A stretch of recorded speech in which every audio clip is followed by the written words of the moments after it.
Assalamualaikum warahmatullahi wabarakatuh. Selamat datang kembali di Praktikum Analisis Data Epidemiologi Kesehatan Masyarakat. Bagaimana kabarnya teman-teman hari ini? Semoga senantiasa sehat dan dilimpahkan kebahagiaan. Amin, amin ya robbal alamin. Bersama saya Asri, pada praktikum kali ini kita akan membahas materi analisis eksperimen data banyak kelompok. Adapun tujuan praktikum kali ini adalah teman-teman diharapkan mampu melakukan penilaian data epidemiologi dengan desain eksperimen murni menggunakan data banyak kelompok. Selanjutnya, saya akan sedikit menjelaskan mengenai analisis eksperimen data banyak kelompok. Yang pertama adalah terkait uji yang akan kita gunakan, itu adalah uji one way ANOVA atau uji F, di mana tujuannya untuk mengetahui perbedaan rata-rata pada lebih dari dua kelompok populasi yang saling independen. Berikutnya, prinsip ujinya adalah melakukan analisis variabilitas data menjadi dua sumber variasi, yaitu variasi di dalam kelompok dan variasi antar kelompoknya. Syarat yang harus teman-teman penuhi di sini antara lain: yang pertama, sampel berasal dari kelompok yang independen. Nanti juga ada untuk uji ANOVA pada sampel yang berpasangan itu berbeda lagi, namanya two-way ANOVA. Tidak akan saya bahas di sini, nanti teman-teman bisa cek sendiri jika ingin tahu. Yang berikutnya adalah varian antar kelompok harus homogen. Dan yang ketiga, data masing-masing kelompok harus berdistribusi normal. Interpretasi data uji ANOVA ini dilihat dari yang pertama, nilai tes homogeneity of varian. Yang kedua, hasil uji ANOVA-nya. Apabila nanti pada hasil uji ANOVA ini hasilnya menunjukkan terdapat perbedaan, maka teman-teman bisa lanjut ke hasil uji post hoc. Nah, penggunaan uji post hoc ini bergantung pada nilai varian pada tes homogeneity of varian. Apabila nanti varian datanya sama, biasanya post hoc yang digunakan adalah post hoc Bonferroni.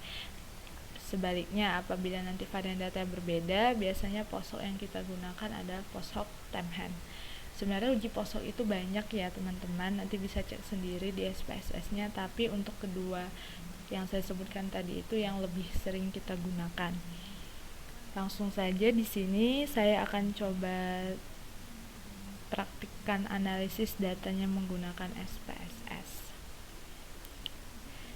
Nah, saya sudah punya datasetnya di sini. Kita lihat dulu ada apa saja.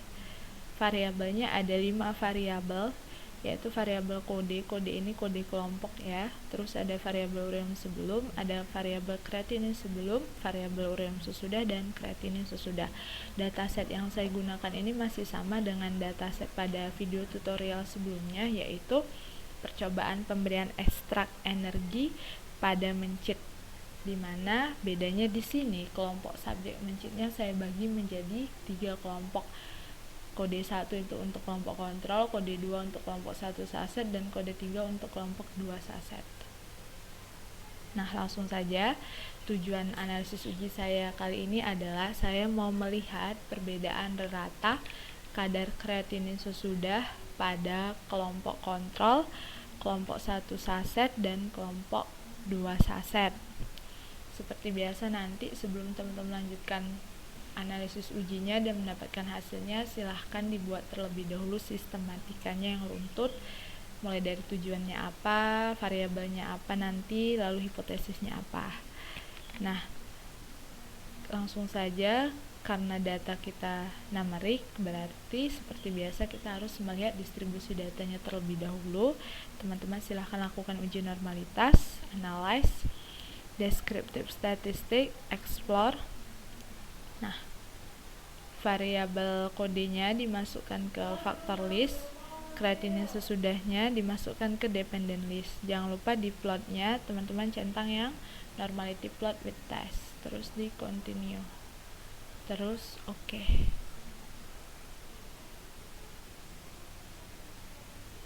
Kita tunggu outputnya sampai muncul. Nanti hasil uji normalitas ini berpengaruh terhadap uji selanjutnya akan kita gunakan, apakah uji parametrik atau non parametriknya ya. Nah, ini outputnya sudah muncul, kita klik yang test of normality. Ya, pembacaannya karena jumlah data kita di sini kurang dari 50, maka kita baca yang di kolom Shapiro-Wilk ya teman-teman. Ternyata signifikansinya kita peroleh ketiganya lebih besar daripada 0,05, baik pada kelompok kontrol 1 saset maupun 2 saset.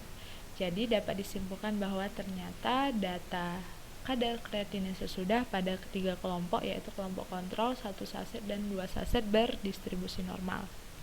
Nanti sewaktu teman-teman praktik sendiri atau mengerjakan laporan, apabila datanya tidak berdistribusi normal, silahkan teman-teman langsung melanjutkan ke uji non parametriknya.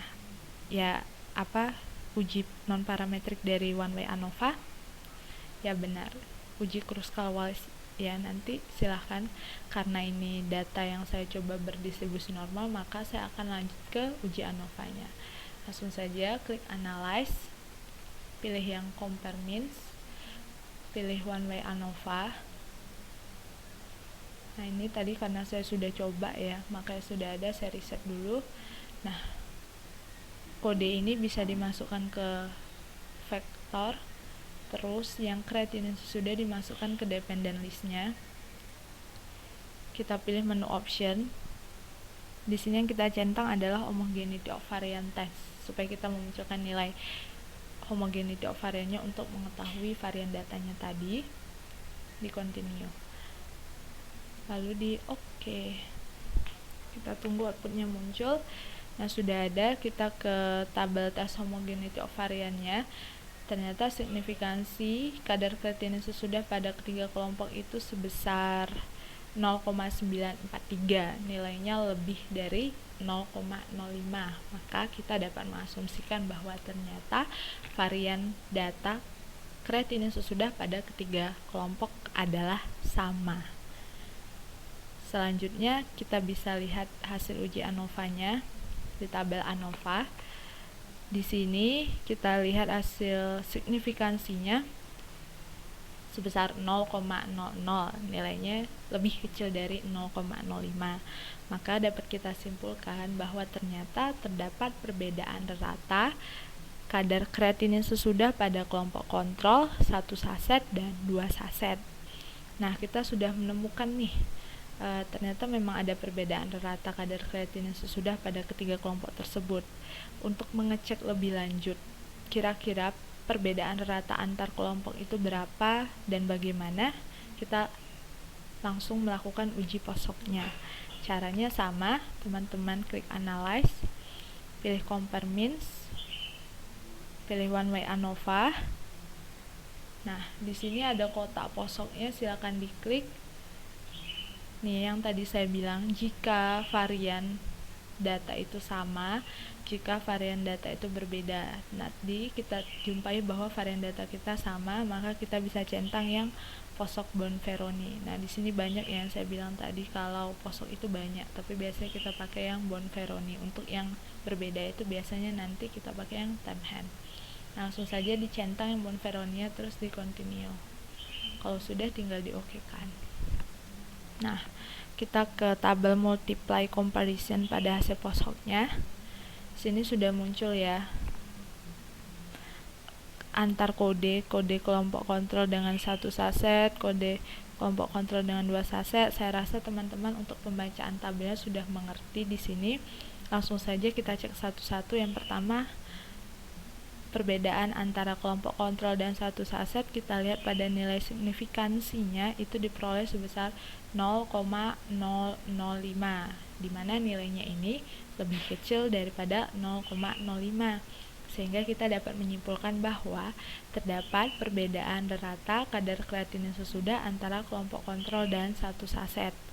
Selain dari nilai signifikansinya, bisa juga dilihat dari nilai CI-nya, yaitu dari 0,0259 sampai 0,1541, di mana nilainya di sini tidak melewati angka 0, maka dapat disimpulkan adanya perbedaan rata kadar kreatinin sesudah pada kelompok kontrol dan 1 saset tadi. Selanjutnya pada kelompok kontrol dan 2 saset, kita lihat nilai signifikansi dan CI-nya. Signifikansinya 0,610, CI-nya minus 0,0958 sampai 0,03. Nah, dari sini kita dapat menyimpulkan bahwa ternyata tidak ada perbedaan rata kadar kreatinin sesudah pada kelompok kontrol dan 2 saset, di mana nilai signifikansinya lebih dari 0,05 dan nilai CI-nya dia melewati angka 0 ya, dari minus 0,09 ke 0,03. Nah, antara kelompok kontrol 1 saset sudah, kontrol 2 saset sudah. Yang belum, tinggal kelompok yang mana? Ya, kelompok yang 1 saset dan 2 saset ya. Di sini kita lihat nilai signifikansinya beserta CI-nya. Nilai signifikansinya itu diperoleh sebesar 0,00 dengan nilai CI minus 0,1858 dan minus 0,575. Maka dapat kita simpulkan bahwa terdapat perbedaan rata kadar kreatinin sesudah antara kelompok perlakuan 1 saset dan kelompok perlakuan 2 saset. Karena di sini nilai signifikansinya kurang dari 0,05 dan nilai CI-nya tidak melewati angka 0. Seperti itu ya, teman-teman. Nah, tapi kan di sini nilainya bernilai negatif. Teman-teman juga bisa cek itu tuh sama ya. Antara kelompok 2 saset dan 1 saset sama, cuman bedanya karena ini yang besar, maksud saya yang kecil kurang yang besar, maka jadinya nilainya minus di sini, termasuk besar perbedaan ratanya juga. Nah, itu tadi besar perbedaan ratanya bisa kita lihat di sini pada kelompok kontrol dan 1 saset itu sebesar 0,009 ya, lumayan kecil, tapi secara signifikansinya dia memang memperlihatkan ada perbedaan. Begitupun dengan yang kelompok 1 saset dan 2 saset tadi ya, perbedaan ratanya itu sebesar minus 0,12. Minusnya dianggap mutlak, berarti perbedaan ratanya sebesar 0,12 dan signifikan dilihat dari nilai signifikansinya. Sebaliknya untuk kelompok yang kontrol dan 2 saset, walaupun memang ada perbedaan rata sebesar 0,03 sekian, tetapi secara signifikan perbedaan rata itu tidak signifikan. Jadi kita dapat menyimpulkan bahwa tidak ada perbedaan rata kadar kreatinin sesudah pada kelompok kontrol dan 2 saset. Seperti itu. Nah, kalau sudah, nanti silakan teman-teman bisa menyimpan hasil outputnya seperti biasa, atau mau langsung di copy ke Word juga tidak apa-apa. Dan jangan lupa untuk laporan nanti silahkan disajikan seperti ini. Nah, ini teman-teman bikin dummy tabelnya. Yang pertama tadi dari hasil uji ANOVA dan homogeneity of variannya terlebih dahulu. Dummy tabelnya kurang lebih seperti ini. Nanti ada variabelnya apa, kelompoknya apa, terus hasil uji normalitasnya bagaimana, hasil homogeneity of variannya, dan hasil ANOVA-nya, signifikansi ANOVA-nya. Ditulis di sini, baru nanti silahkan diinterpretasikan di bawah.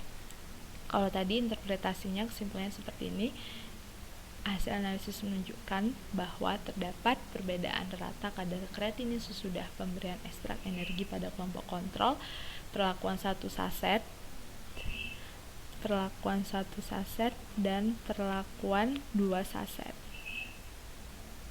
Ya, dengan varian datanya tadi lebih dari signifikansinya lebih dari 0,05, yaitu varian datanya sama, sehingga perlu dilakukan analisis post hoc-nya Benforoni untuk mengetahui kelompok mana memiliki perbedaan.